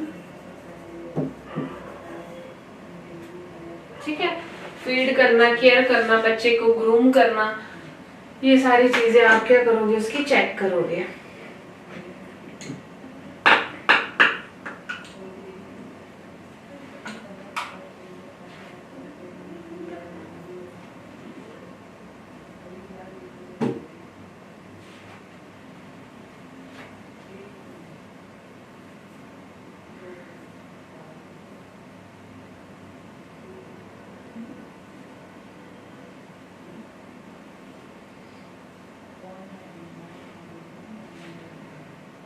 ये आपका कंप्लीट होता है health assessment of under 5 children और प्री स्कूल चिल्ड्रन। ठीक है, यहाँ तक किसी को कोई डाउट तो नहीं है किसी भी पॉइंट में कि किसी को कुछ समझ ना आया हो?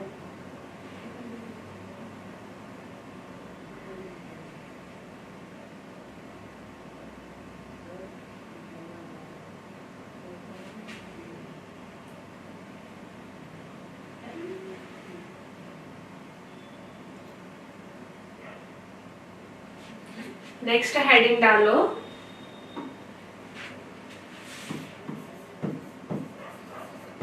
Health assessment of school children. अब हम किसकी असेसमेंट पढ़ेंगे? जो स्कूल जाने वाले बच्चे हैं उनकी असेसमेंट पढ़ेंगे अब हम, कि उसमें हम बीइंग अ नर्स कौन कौन सी चीजें इवेलुएट करेंगे और देखेंगे। ठीक है,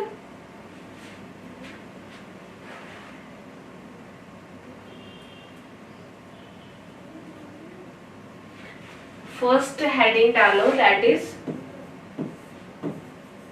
जनरल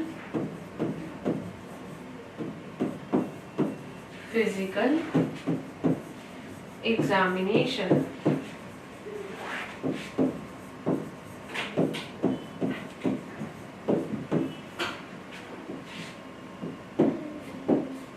अब जनरल फिजिकल एग्जामिनेशन के अंदर आप क्या क्या देखोगे?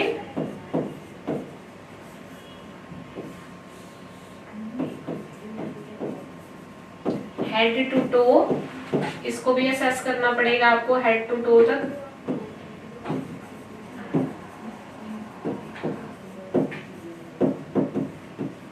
ठीक है, वही चीजें रिपीट होंगी, आपको मेंशन कर रही हैं। Then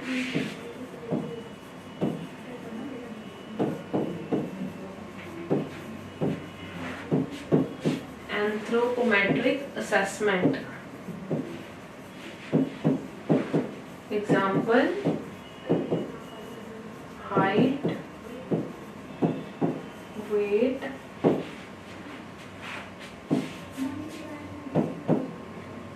chest.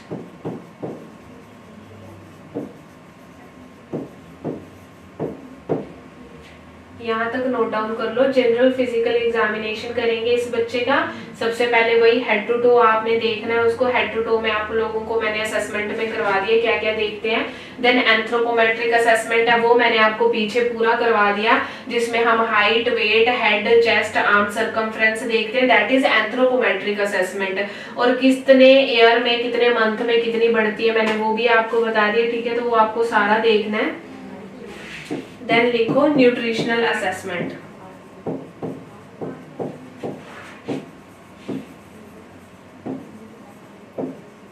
न्यूट्रिशनल असेसमेंट भी ऑलरेडी पीछे करवा दिया। उसमें आपको पता है कि बच्चे का न्यूट्रिशनल लेवल क्या, वो देखना है। फीडिंग पैटर्न क्या क्या खाता है, आउटपुट कितनी है, ठीक है, कौन कौन से उसको न्यूट्रिएंट दिए जाते हैं, वो आप सारा पूछोगे बच्चे से। Then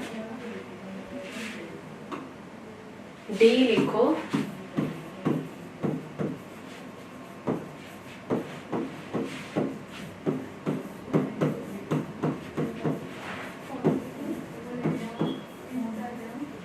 observation of vital sign, example heart rate,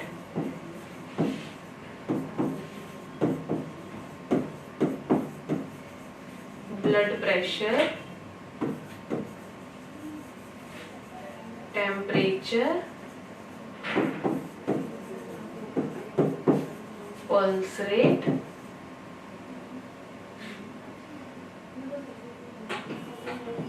oxygen concentration,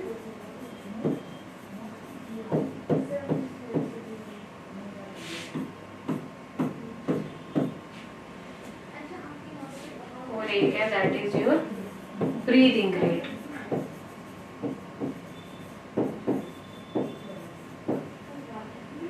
तो नेक्स्ट आप क्या करोगे, उसके सारे के सारे वाइटल साइन चेक करोगे। ठीक है, तो वाइटल साइन से पता चल जाएगा बच्चा हेल्दी है या नहीं। वाइटल साइन में क्या क्या देखना है आपने, उसकी हार्ट रेट, उसका BP, temperature, pulse rate, oxygen की कंसेंट्रेशन और उसका ब्रीदिंग रेट।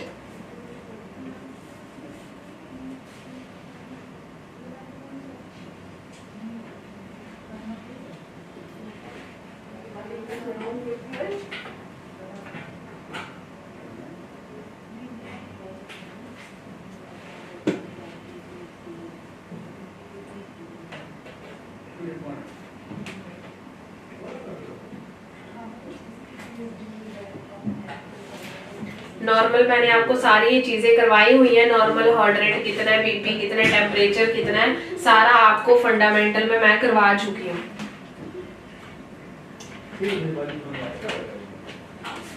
ठीक है, नेक्स्ट डालो टेस्टिंग ऑफ, नेक्स्ट क्या देखेंगे, E that is testing of eyesight, hearing. Then आप क्या करोगे, बच्चे की आईसाइट देखोगे, उसको दिखाई देता है या नहीं देता, हियरिंग सुनाई देता है या फिर नहीं देता, और इसके साथ एंड स्पीच, बोलता कैसे है बच्चा, स्टटरिंग करके बोलता है या फिर क्लियर लैंग्वेज है, वर्ड्स क्लियर सुनाई देते हैं या फिर नहीं देते। तो इसमें आप उसकी आईसाइट भी देखोगे, उसकी हियरिंग भी देखोगे, प्लस उसका क्या चेक करोगे, स्पीच चेक करोगे।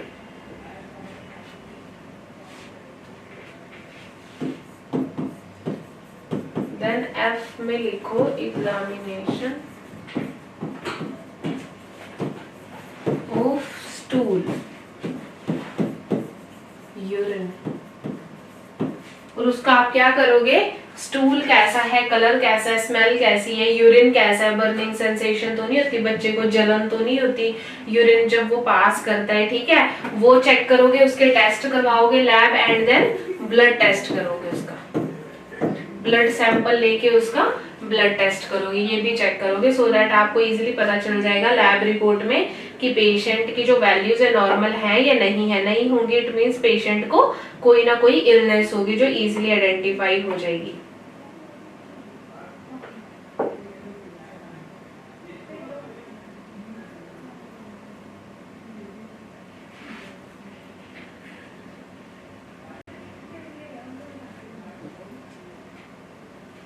देन ये आप देख लो यहाँ पे, ये अभी हम क्या कर रहे थे, खाली फर्स्ट कंपोनेंट कौन सा कर रहे थे, जनरल फिजिकल एग्जामिनेशन, जिसमें हमने हेड टू टो चेक करना है, बच्चे की पूरी असेसमेंट चेक करनी है, उसका न्यूट्रिशनल असेसमेंट करना है, उसके वाइटल साइन देखने हैं, और उसकी आई, हेयर, स्पीच देखनी है, उसका ब्लड, यूरिन और स्टूल चेक करना है। अब दूसरा कंपोनेंट यहाँ पे मेंशन करो,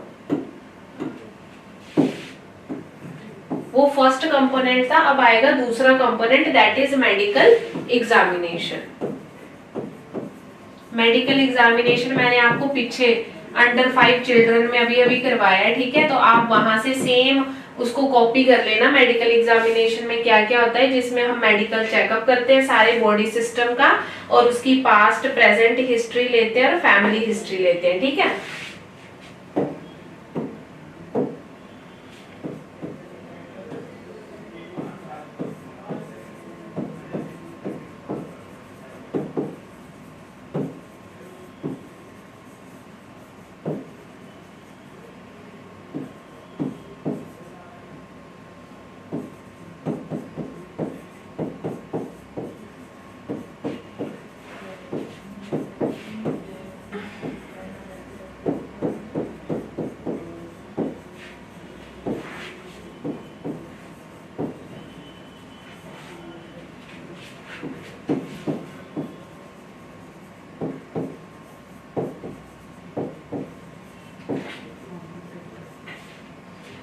ठीक है, ये आपको मैंने पहले भी करवा दिया है, सारे बॉडी सिस्टम को चेक करोगे हेड टू टो तक, जितने भी कार्डियो, रेस्पिरेशन, सारे पास्ट और प्रेजेंट इलनेस के बारे में पूछोगे बच्चे को, और उसकी जो भी फैमिली हिस्ट्री होगी, कितने लोग रहते हैं फैमिली में, किसी को बीमारी तो नहीं है, फैमिली में लड़ाई झगड़ा तो नहीं होता, सब सही से है, वो सारी आप चीजें किस में पूछोगे, फैमिली हिस्ट्री में, ये कलेक्ट करोगे।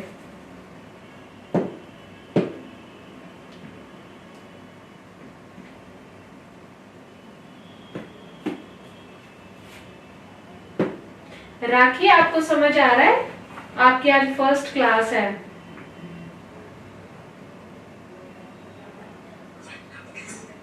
Yes ma'am. राखी का भी आप ही किरण रिस्पॉन्स दे रहे हो? ये दोनों आईडीज आपकी है क्या? नहीं मैम, हम किरण के यहाँ आए हुए हैं। ओह वेरी गुड, अच्छा ठीक है, ओके ओके। तो यहाँ पे आप ये क्या करोगे, मेडिकल एग्जामिनेशन करोगे। अब इसका तीसरा कंपोनेंट जो है वो लिखो। कर दूं आगे?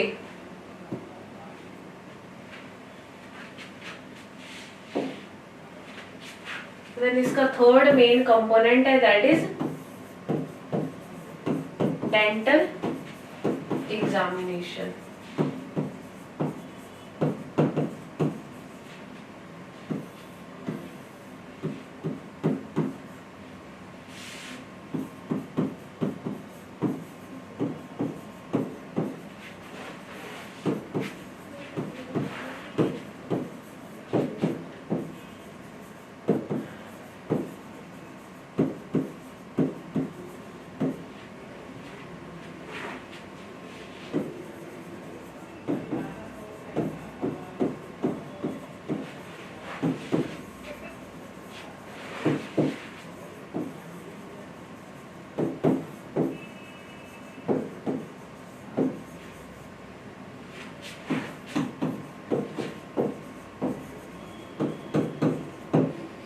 तो डेंटल एग्जामिनेशन में जो नर्स है वो क्या चेक करेगी, किसी भी तरह की डेंटल कैविटीज तो नहीं है कोई, ठीक है, जो दांतों में कीड़ा लग जाता है, छोटी छोटी कैविटीज बन जाती हैं, वो चेक करेगी।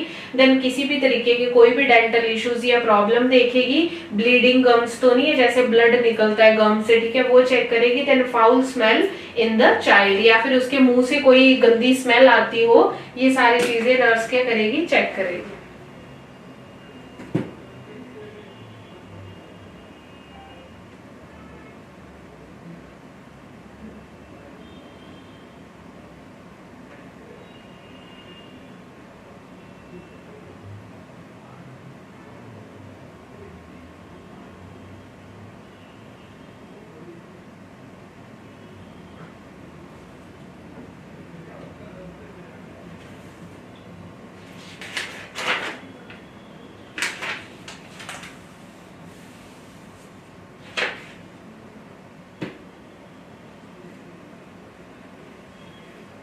हो गया यहाँ तक?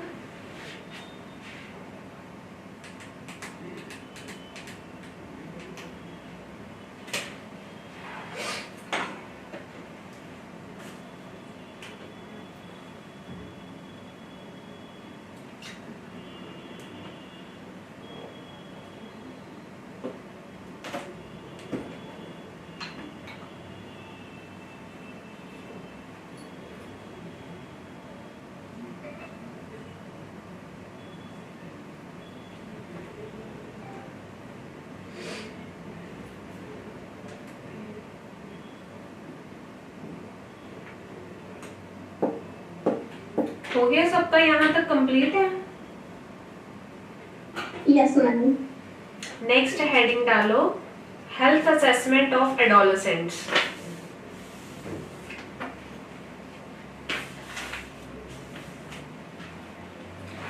अब किसकी असेसमेंट करेंगे हम?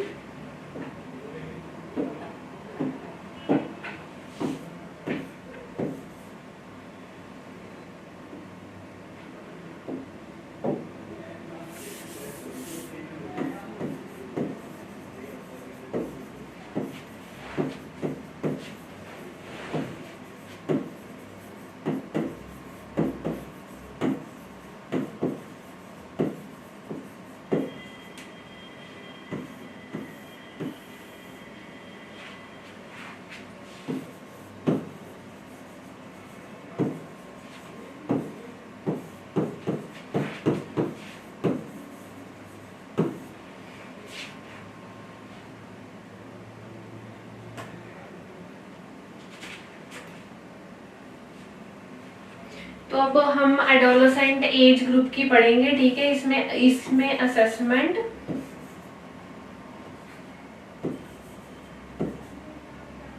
एडोलेसेंट का मतलब होता है ऐसे बच्चे जो कितने एज ग्रुप में आते हैं, 10 से 18 साल के बीच की एज ग्रुप वाले बच्चों को हम बोलते हैं एडोलेसेंट चाइल्ड।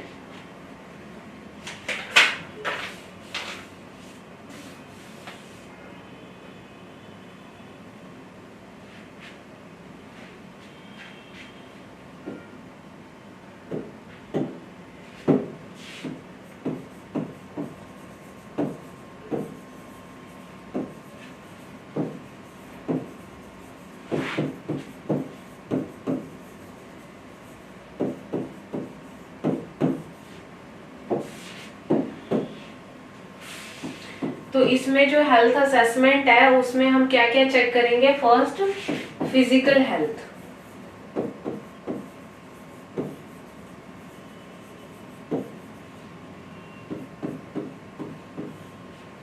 ठीक है। देन हम चेक करेंगे फिजिकल डेवलपमेंट,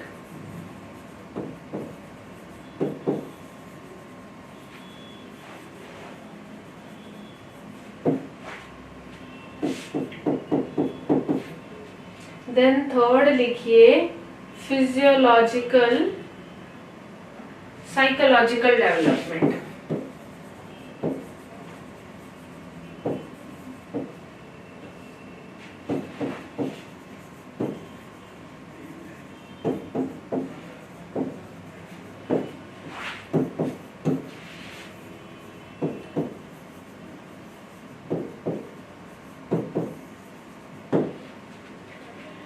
तो जब हम एडोलेसेंट बच्चों की देखेंगे, हेल्थ असेस करेंगे, तो उसमें हम फिजिकल हेल्थ देखेंगे। फिजिकल हेल्थ में आपको पता है वही हेड टू टो एग्जामिन करना है, न्यूरोलॉजिकल एग्जामिनेशन करना है, ठीक है, ऑलरेडी सब कुछ करवाया हुआ है। देन फिजिकल डेवलपमेंट और फिजियोलॉजिकल डेवलपमेंट, उसकी जो बॉडी के सिस्टम है, बॉडी के सिस्टम के जो फंक्शंस हैं वो चेक करोगे। देन थर्ड चेक करोगे साइकोलॉजिकल डेवलपमेंट। साइकोलॉजिकल का मतलब क्या होता है? उसका मेंटल स्टेटस कैसा है, उसकी थिंकिंग, उसका सोचने का तरीका, उसका एटीट्यूड कैसा है, परसेप्शन कैसी है, ये सारी चीजें चेक करोगे। इसमें एग्जांपल लिख लो, थॉट, उसके थॉट्स, उसके emotions,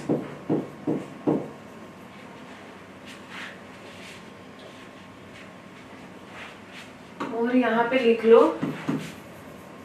decision making abilities,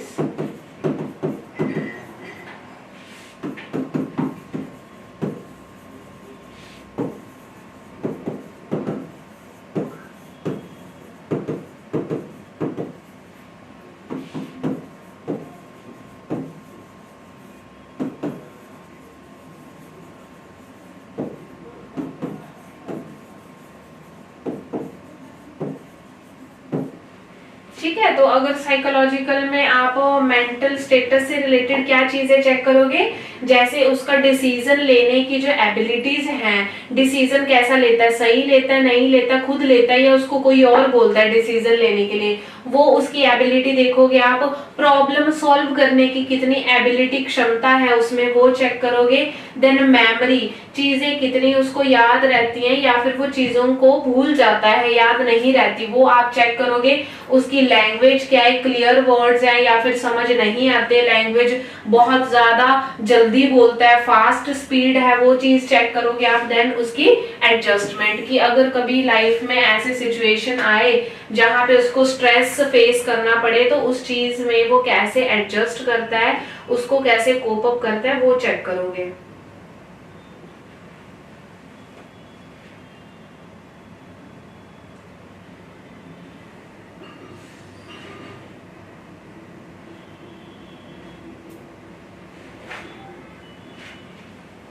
then चौथा लिखो sexual development.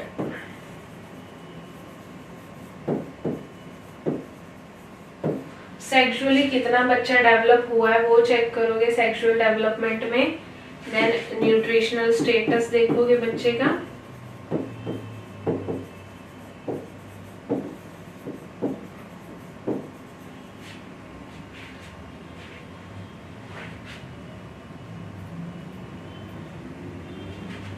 Then health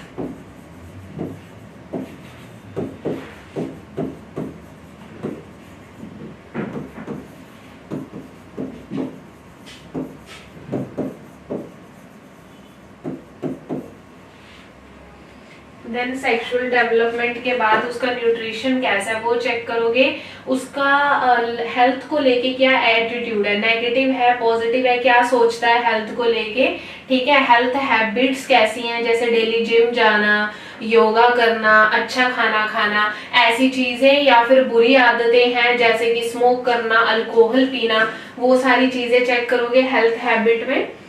then medical fitness,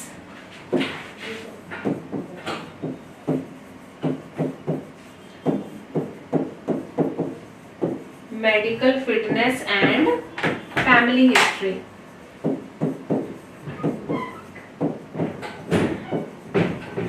उसके साथ साथ आप क्या करोगे, चेक करोगे उसकी मेडिकल फिटनेस चेक करोगे कि जो पर्सन है वो मेडिकली कितना फिट है, जैसे उसका heart rate, BP, pulse rate, breathing rate, वो सारा नॉर्मल है या नहीं है, सारे वाइटल चेक करोगे, लैब टेस्ट करवाओगे मेडिकल फिटनेस में, ठीक है। उसकी मसल की एक्टिविटी देखोगे, रिस्पॉन्स देखोगे। फैमिली हिस्ट्री में तो आपको पता ही है क्या क्या चीजें लेनी है, वो मैं 3 बार करवा चुकी हूँ। देन आप इसकी फैमिली हिस्ट्री कलेक्ट करोगे। तो ये था आपका health assessment of adolescent school children and under 5 children. यहाँ तक किसी को भी कोई डाउट तो प्लीज पूछो मुझसे।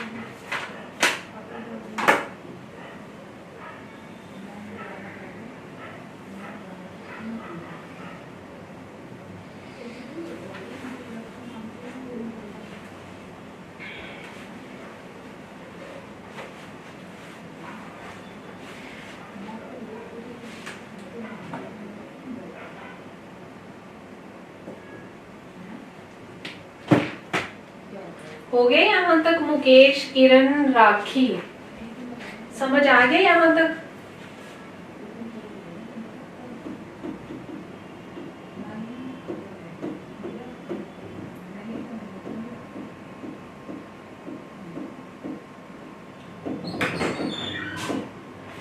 तो आज मैं आपको रिव्यू करवा रही हूँ क्या क्या किया है, ठीक है। हमने हेल्थ असेसमेंट पढ़ी है अंडर 5 चिल्ड्रन की, जिसमें आप एक कंपोनेंट ऑलरेडी कर चुके थे, हमने सेकंड से स्टार्ट किया था, that is general physical examination, जिसमें head to toe physical neurological के बारे में आपने पढ़ा। Then growth and nutrition assessment पढ़ी, जिसमें हम बच्चे का वेट, हाइट, सारे सरकमफ्रेंसेस को मेजर करते हैं। इसमें आपने नॉर्मल रेंज और एज के हिसाब से कैसे इंक्रीमेंट होता है और कैसे चीजें बढ़ती हैं, जैसे हाइट हो गया, वेट हो गया, सरकमफ्रेंसेस है, वो मैंने आपको बताया, ठीक है।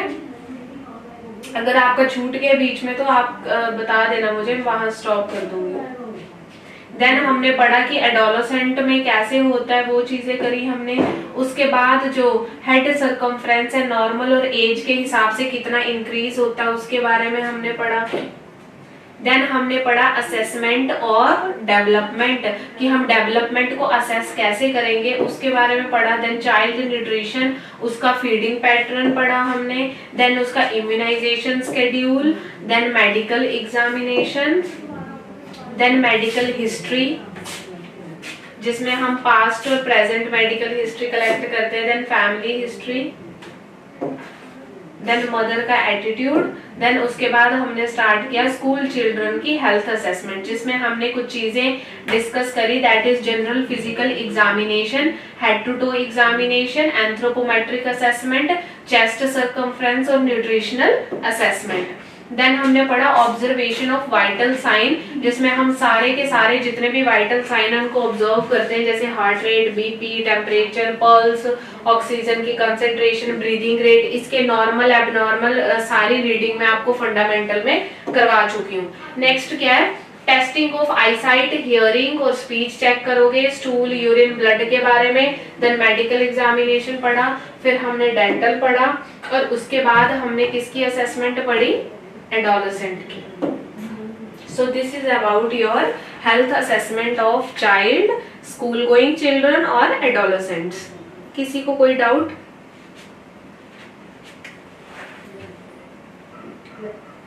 समझ आ गया आप लोगों को? किरण, राखी, मुकेश?